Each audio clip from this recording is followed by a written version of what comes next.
चलिए देखा जाए क्वेश्चन नंबर 4। क्या बोला गया, how many terms of the AP, एक एपी लिखा गया 9 17 25 dot dot dot must be taken to give a sum of 636। मतलब इस एपी के कितने सारे टर्म्स को ऐड किया जाए ताकि सम आ जाए 636।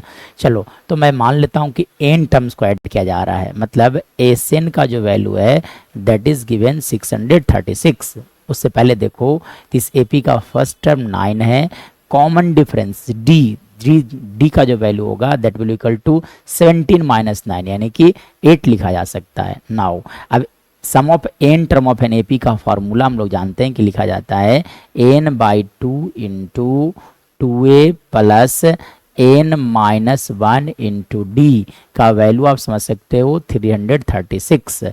मतलब यहाँ से आप लिख सकते हो एन बाई 2, एन तो नहीं मालूम है इसलिए एन बाई 2 इंटू 2a, तो a हो गया 9 plus n minus 1 into d, और d लिखा जा सकता है 8 इक्वल टू 636। आप समझ सकते हो। चलिए अब आप क्या करो कि देखो यहाँ 2 है और यहाँ 8 लिखा गया, कॉमन 2 लिया जाए। तो सबसे पहले बात आप कॉमन 2 ले लो, तो जब कॉमन 2 लगो तो लिखा जाएगा n बाई 2 इंटू 2 बाहर आ जाएगा, और यहाँ सब लिख सकते हो 9 प्लस एन माइनस 1 इंटू आप लिख सकते हो यहाँ 4 इक्वल टू 636। चलो तो ये देखो ये 2 से 2 कैंसिल आउट हो गए, यानी कि हमारे पास रिमेनिंग टर्म बचा n इंटू एन प्लस यहाँ से आप लिख सकते हो 4n माइनस 4 इक्वल टू 636 लिखा जा सकता है। नाउ अब 9 माइनस 4 जब करोगे तो उसका वैल्यू कितना आएगा। चलो तो देखो यहाँ से कहा जा सकता है n इंटू है ना 9 माइनस 4, तो ये लिख सकते हो आप वैसे 5 प्लस 4n का वैल्यू लिख सकते हो आप 636 समझा जा सकता है। नाउ इसके बाद अगर मैं बात करूं तो क्या किया जा सकता है, चलो अब n से मल्टीप्लाई कर लो, तो मैं n से मल्टीप्लाई करूँ तो लिखा जाएगा 5n plus 4n square equal to 636। मतलब यहाँ से ओवरऑल लिख सकते हो 4n square plus 5n minus 636 equal to 0।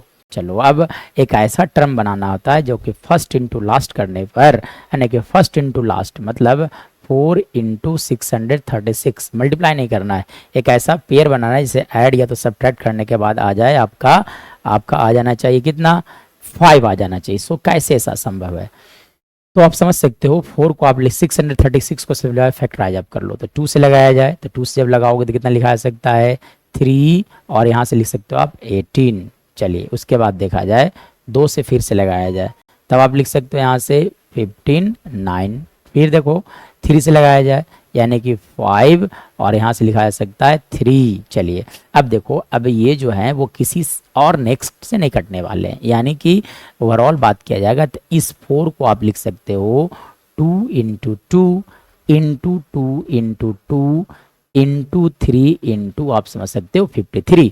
चलिए एक ऐसा पेयर बनाया जाए जिससे ऐड या तो सब्ट्रैक्ट करने के बाद आ जाए आपका 5, तो कैसे आएगा, तो चलो देखो अब यहाँ से मल्टीप्लाई किया जाए तो 2 into 2 that is equal to 4 into 2 that is equal to 8 into 2 that is equal to how much 8 into 2 16 into 3 that is equal to 48। अब 48 और 53 जब आप दोनों को सब्ट्रैक्ट करोगे यानी कि -48 प्लस 53 रखोगे तो इसका वैल्यू लिखा जा सकता है 5। सो यहाँ पे पेयर जो बनेगा वो लिखा जा सकता है 4n square minus 48n plus लिख दो यहाँ पे यहाँ से 53n माइनस 636 इक्वल टू 0। मतलब यहाँ से अगर फर्दर बात किया जाएगा तब आप क्या लिख सकते हो, तो देखो इन दोनों टर्म्स में कॉमन क्या है, तो दोनों में टर्म्स में कॉमन है 4n। सो यहाँ से कॉमन लिया जाए 4n, तो 4n जब कॉमन लोगे तो यहाँ बच जाएगा n minus 12।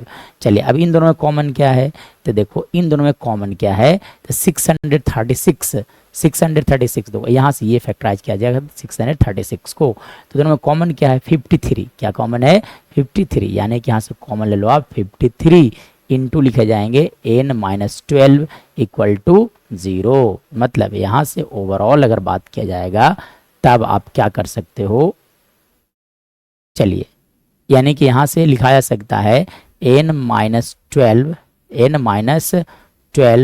Into 4n plus 53 equal to 0। मतलब n-12 equal to 0 and 4n plus 53 equal to 0। मतलब n का वैल्यू यहाँ से आ गया 12 और n का वैल्यू आ गया -53/4। So the value of n, n कभी भी निगेटिव नहीं होंगे और फ्रैक्शन नहीं हो सकता, नंबर ऑफ टर्म्स कभी निगेटिव या तो फ्रैक्शन नहीं हो सकता। So this value is rejected here. लेकिन n का वैल्यू कितना एक्सेप्ट होगा, 12। तब क्या पूछा गया था, कितने सारे टर्म्स को लिया जाएगा, तो यानी कि देयर आर 12 टर्म्स, इस एपी के 12 टर्म्स को जब ऐड करोगी तो उसका सम आएगा, दैट इज इक्वल टू 636। इसलिए n is equal to 12। This is our right answer.